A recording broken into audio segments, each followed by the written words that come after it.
Thank you for coming. Coach Haynes is joined by Dre Archer, Colin Reardon, and Luke Wallace. Coach. Again, tough, hard football game. Played by two good football teams. Both sides made a bunch of plays. It was a lot of things that I guarantee you when we look at them tomorrow, the film, that there's a lot of good things that we've done or did today. I'm proud of these guys. I love this locker room. I love this football team, and we're going to finish this the right way, like champions.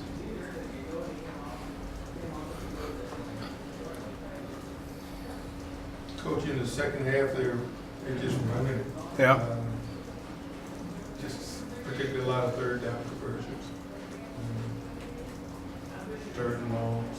Yeah. Whatever. Just any reaction to something like that. And again, we knew if they were going to get up to 80, 90 plays, it was going to be tough. We had to get off the field on a couple of them. Like I said, they made a couple plays in there, and it was still, even at the end, you're just down 14.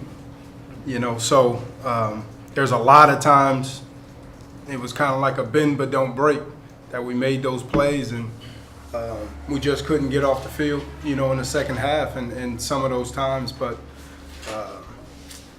I give them credit, for sitting there pounding it and running the clock. But like I said, we'll look at the tape tomorrow and we'll get that cleaned up. Dre, can you talk about the return for the touchdown in the monsoon? Can you comment on that, please? Honestly, we were prepared for it all week. Coming into the game, coach had a feeling they were going to try to kick me the ball. So we had a perfect return set up. All 10 guys made great blocks. How about your health and your learning curve? You played your first full game last week against Western, now today against NIU.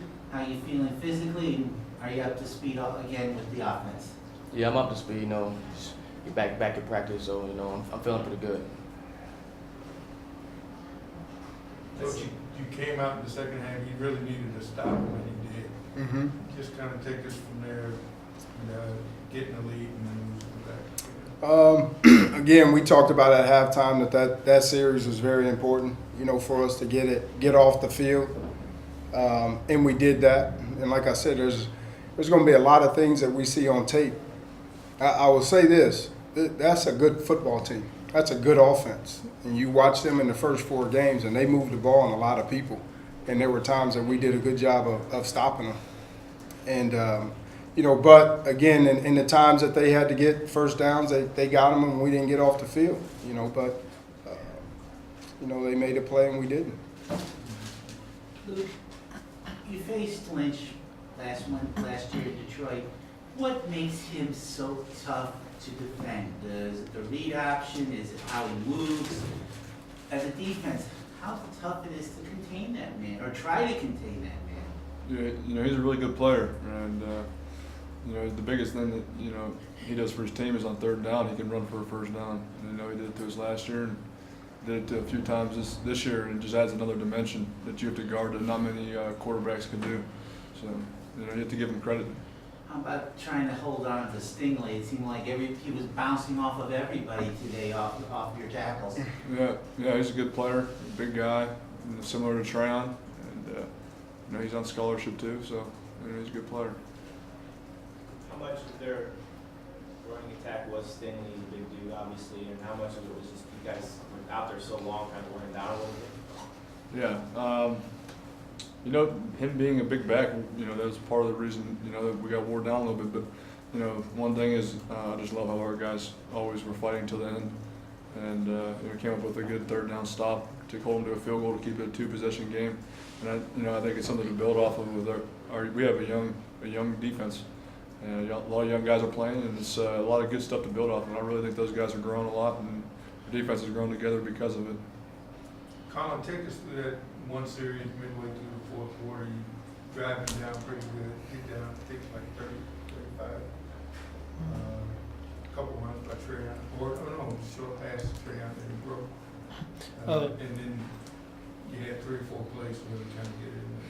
Yeah, well, we had a good play call for the first play, and we know the offense knew we needed something to get going, and I mean that's exactly what we needed. It kind of broke down a little bit, and I thought I was going to tackle for like a 1 yard gain. Tran broke a tackle, and then he was just Tran after that running downfield, and it was a big play, got us a lot of momentum, and kept driving. I think that was one we got a few penalties on too. I think there was a pass interference call also that just things were going our way. Our plays were working. They had to hold Tyshawn on that one pass interference because Tyshawn did a good double move on him. I mean, things were just going. We just didn't capitalize when we really should have. But, I mean, that's why you practice. You just got to get better. Coach, Luke, I'll ask you if I can about Stingley. Did he just break tackles? I mean, you got to somehow grab him, but he seemed like he was just bouncing off of everybody. Can you Yeah, I mean, talk about that? he's a good running back. I mean, he's a big guy. You know, I think the thing that makes them effective is, and how they run the ball very well, is because you got to account for the quarterback. And when you overcompensate for one guy, you know, plus then they have great wide receivers out there on the outside. That's why I think they're a very good offense. You know, so you can't sit there and, you know, just like we made a couple plays on Stingley in the middle, and then Jordan Lynch runs on the outside. So that's what makes them so effective on the offensive side of the ball, because they have so many playmakers to get it done. Was there a lot of the read option from Lynch when you saw it from the box? No, and you know, Jordan Lynch is a great player. Jordan Lynch didn't kill us today, you know, and so like I said, I'm very proud of this defense for really what they did today. There's a lot of stops on there and a lot of good things on there that we will build off of. On the other side of the ball, your offense, you got 300, a lot, you know, pretty good for you guys, Mhm. almost 400 yards of offense. What can you do to bump it up another notch? I mean, you kind of ball control. Yeah. The twitched in between with the run game, it seems.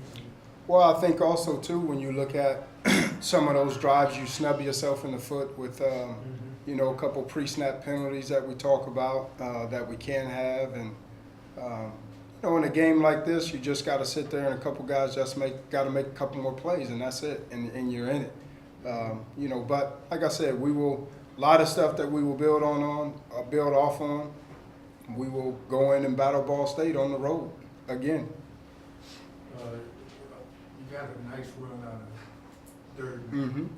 Was that just situational or something you planned? Yeah, I don't know if it was something that we planned. We planned on that personnel, and he was going to be in there. You know, and it was something that they gave us, you know, all week that we practiced for, and then we executed and it worked.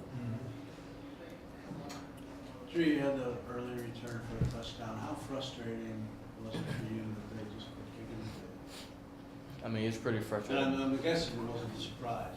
No, I mean, I realized that it was gonna happen after that big return I had. So no, after that it was just a field position battle. No, when we make them push like that, we win the field position.